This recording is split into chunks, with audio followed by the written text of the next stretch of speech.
Yes, boss. Bisita tayo. Sino, boss? Bisita ko si Glenn Chong. Now, alam mo naman si Glenn is alam na mainit sa politika ngayon yan. At siya yung dating congressman ng Biliran.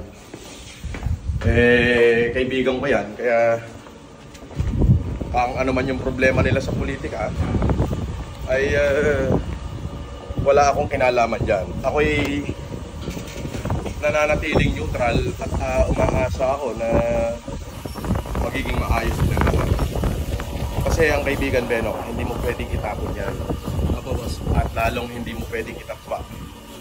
Lalo na't naging mabuting kaibigan mo. Si Glenn Chong ay nung nakulong ako, Benok, nung nasa NBI ako, nagpadala agad ng pagkain, dinalaw niya ako ron. At nung nasa kulungan ako, walang communication, parang nabalitaan niya yata na hindi ako maka-access sa bangko.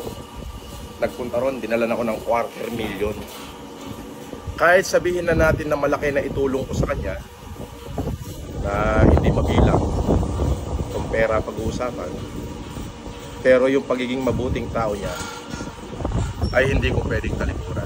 At yes, hindi lang bata, kundi kaibigan ko siya at mabuting kaibigan sa akin.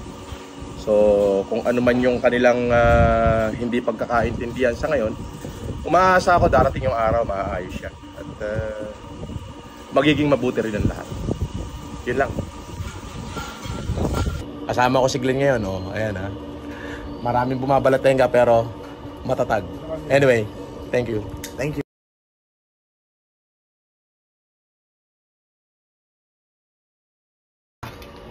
Si Atty. Glenn Chong. Hello, ma'am. Shoutout mo naman si Doña Remedios. To Doña Remedios, magandang araw po sa inyo, ma'am. Kasama ko si Kuya Leo. Yun na, mama. Bye-bye.